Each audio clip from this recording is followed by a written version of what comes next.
conquer, but they liked him because he looked like a nice guy. So, we return to today's quotation. I like the girl in a bikini, no concealed weapons. What the quotation from Man with the Golden Gun is trying to say is that appearance does go a long way. First, because looking good sells a point, and secondly, because it can hide any harm that you actually have within you. And so because of this, we see that while the National Party of England thought that they could capitalize on England's recent move to the right, at the end of the day, when one of our candidates said something that was grossly, blatantly sexist and wrong, they found that they had to stand by this misstatement, and they lost desperately in the polls.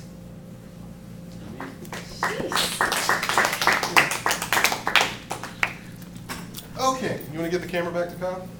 Yeah. So, first of all, let me explain something here real quickly. I forgot to mention this right before. I gave Kyle time signals, okay, for when he was speaking.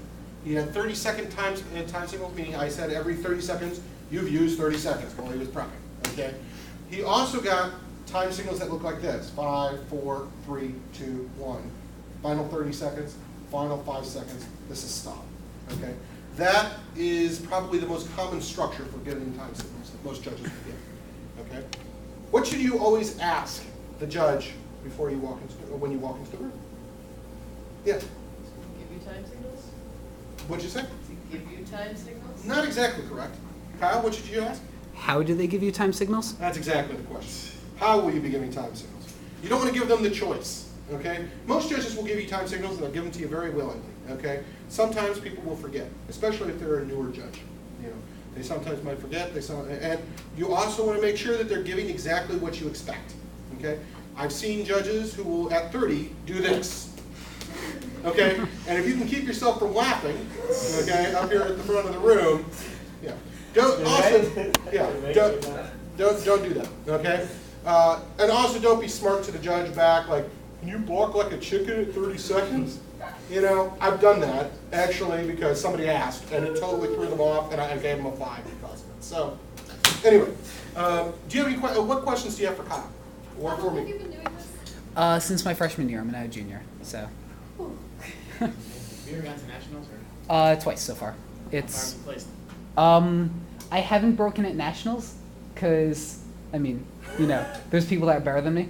But at states, I was second place in Pennsylvania. That was always kind of cool. But I don't know, like, it's something I found is that when I was in your place during my freshman, where do I direct this? Hello. Here, I don't know, whatever. I'm gonna get my soda back. When I was in your place freshman year, when I went to the District 7, I saw Joe Ferris do an impromptu. I was astounded. It looked impossible. It is the first couple times you try it, but it's really easier than it looks. Because pretty much you're just talking about things that you like, and you learn to have fun with it. It goes by pretty fast and stuff like that. So you used the 3-prong, you didn't use He used the 2-point. Oh, he did? Yeah. Yeah. He used the 2-point. What were your 2 breakdowns again? I was actually a little sloppy with them. It was kind of, Yeah, I they know. weren't very distinct.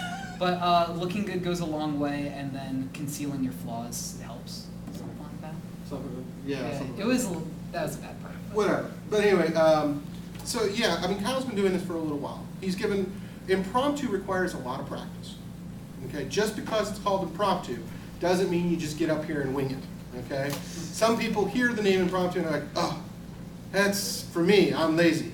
Yeah, okay, no. It requires probably as much work, if not more work, than just about any other event.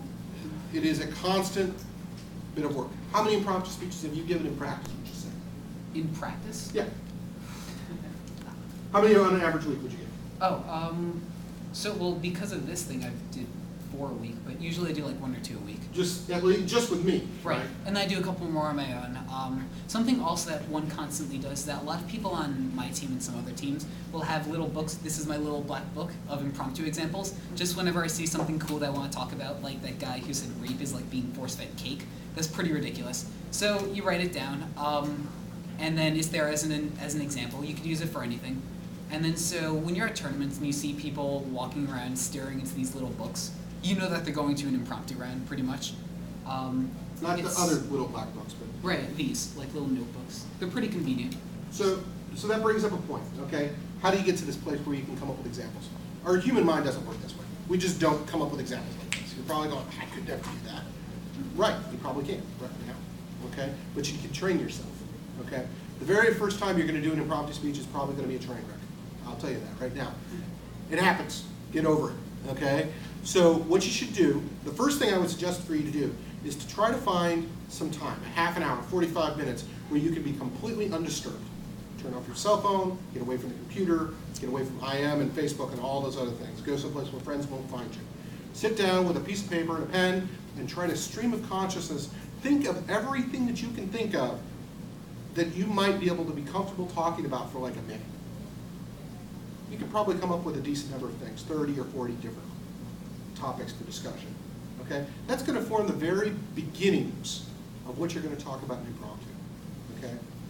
Now, I'm going to say something real quickly here.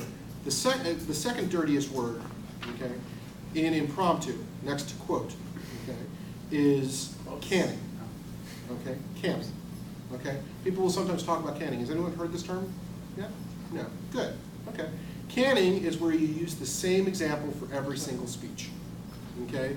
You find an example that really works for you, and you're like, hey, this really works for me. Okay? And you try to apply it to everything. Okay? Some judges will have a major problem with this. Okay? Because you should be constantly trying to find new things to talk about. You should treat every quotation as if it is a new quotation, and as if it is a new thing to discuss, a new argument. Okay? There are only so many arguments in the world. After a little bit of time, all the speeches are going to begin to look the same. There's maybe 15 or 20 different themes, but they're all nuanced, and so you need to deal with them on their own levels. Okay?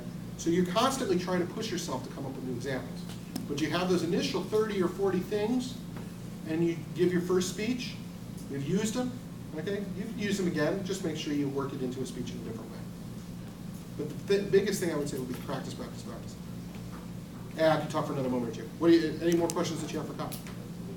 Yeah. Attention grubbers, what's the way to go about it? We're not all funny. Get something outrageous as possible. If you think that it will shock, offend, or make people laugh, then that is completely ballin'. Otherwise, most of your examples just use for the actual speech, but probably the shallowest one that is also the most likely to be sold to get people's attention just is the attention getter. You had a question? In your little black book, which I assume is quite close to you. You don't want to show it in a round. Well, I imagine that's what I'm not. Can I say that? No. But do you, It's cool. video It's cool. camera on me. It's all right. But how do you arrange it? Do you like have it by like this could possibly apply to trust, this could possibly apply to success? Like, I just have like the idea underlined in a little description of it. Something I had a big problem with freshman year, and I talked about this in the last talk that we had, was once I was starting to get the hang of impromptu, I felt like all quotations can be reduced to either one of two themes, either unity or independence. And somehow I thought that, oh, well, all of my impromptu examples could go for one of these 2 points. That is the worst idea you could possibly do. It is god-awful, because what happens is that every quotation kind of stands out on its own. Like that one doesn't really work for either of those paradigms. So if I got a quotation like that, I was basically screwed. So what you do is that you learn to just treat each quotation as having its own moral, and then think of whatever you can, and you just throw ideas to the quotation, whatever sticks works, really. The ultimate thing is that you go with what you got. You got a limited amount of time. If you're only coming up with one thing, you got to keep going, you know, as far as that. One more question, then we'll get going. Any other questions? Everyone wants to bowl. Okay, well, if you have more questions, I'll be hanging around. You can also talk to Kyle. Good luck, and I hope to see you guys doing impromptu. So, thank you, guys. Thank you. Thanks, Cedar.